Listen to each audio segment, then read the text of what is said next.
Hello दोस्तों, उम्मीद है सब अच्छे होंगे। बात करते हैं क्रिप्टो मार्केट के लेटेस्ट न्यूज़ अपडेट के बारे में बात करते हैं। दोस्तों, 20 दिन हुए एटीएफ लॉन्च के 20 दिन हुआ, लेकिन अभी तक जो है ब्लैक रॉक ने जो है 75,000 से ज़्यादा बीटीसी को एक्यूमुलेट किया। उसने ख़रीदा है, उसने अपने बैग में डाला है।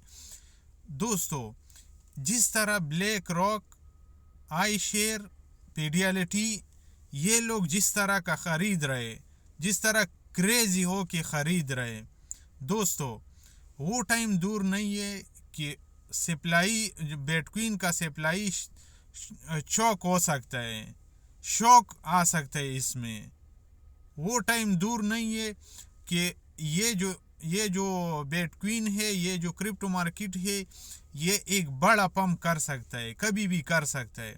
लेकिन ज़्यादा दोस्त लोग इस बात से भी परेशान है कि ख़रीदारी तो हो रहे, बिटकॉइन तो सेल बाई हो रहे, लेकिन बिटकॉइन जो है अपनी जगह से नहीं हिल रहे। मेरे दोस्तों, कोई भी मार्केट, चाहे कोई भी मार्केट हो, क्रिप्टो करेंसी हो, बिटकॉइन हो, ये जो है ये सडनली ऊपर नहीं जाता है, और ये जो है कंसोलिडेशन करके उसके बाद जो है ऊपर चला जाता है, फिर कंसोलिडेशन करके फिर ऊपर चला जाता है, क्योंकि उसका वो कैपिचुलेशन का फेज होता है। लोग जो है ख़रीदारी कर रहे, तो इधर भी ख़रीदारी हो रही, लेकिन उसका नहीं बढ़ रही। तो इसका मतलब यही है कि ये कंसोलिडेशन कर रहे, तो जितना कंसोलिडेशन करेगा उतना ये अच्छा पंप करेगा। जो 2300 का जो सपोर्ट है, इसमें ये जितना स्टेबल रहता है उतना अच्छा है, उतना अच्छा रहेगा। लंबे टाइम के लिए, लॉन्ग ड्यूरेशन के लिए ये उतना अच्छा रहेगा। तो ये जो कंसोलिडेशन हो रहा है, अगर डंप हो रहा है ना, तो भी डंप हो के फिर कंसोलिडेशन करके फिर डंप हो के इसी तरह रहता है। कोई भी मार्केट हो, वो एक ही दफा में जो है वो ऊपर और एक ही दफा में नीचे नहीं जाता है।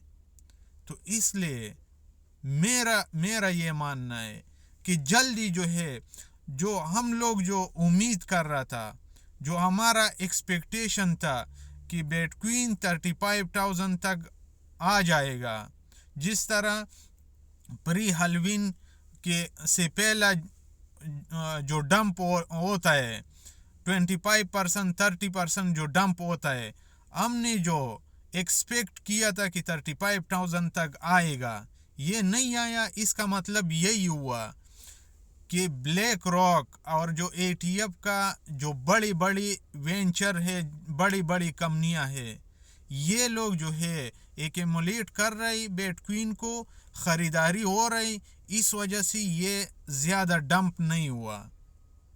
38,000 तक आके उसके बाद वापस पंप होना इसी ईटीएफ की वजह से हुआ है।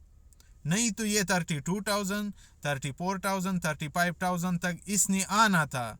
तो कुछ कुछ कुछ लोग तो ये प्रेडिक्ट कर रहा था कि 25,000 तक डंप हो जाएगा, लेकिन ये सिर्फ ईटीएफ की वजह से ये ज़्यादा डंप इसमें नहीं आया। और ये लोग जो है क्रेजी पागलों की तरह ये लोग खरीद रहे हैं। तो मुझे तो यही लग रहा है, जब ये लोग ओपन मार्केट से ये लोग बीटीसी उठाएगा, तो बीटीसी का रेट किधर जाएगा, नो वन कैन प्रेडिक्ट। कोई भी जो है प्रेडिक्ट नहीं कर सकते कि उसके बाद जो है बिटकॉइन का रेट किधर जा सकता है। ये जो ग्रे स्केल जो है, ग्रे स्केल से और जो और वेल से, माइनरों से, जो ओटीसी डील के ज़रिए जो ये लोग ख़रीदारी कर रहे, अगर ये ओपन मार्केट से ख़रीदेगा, तो आप लोग सोचो, इमेजिन करो कि ये बीटीसी में कितना बड़ा पंप आ सकता है, और सप्लाई जो है ये शॉक हो सकता है।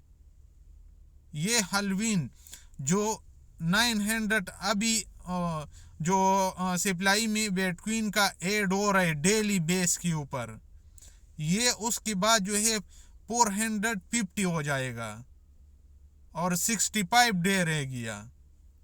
तो नो वन कैन इमेजिन कि ये बीटीसी जो है कितना तक जा सकते हैं, क्योंकि ये जो ग्रे स्केल का प्रेशर था वो तो ऑलमोस्ट ऊपर होने वाला है, और ये लोग जो है इन लोगों का खरीदारी और ये लोग इन लोगों का बाइंग वो ऊपर बढ़ता जा रहा है।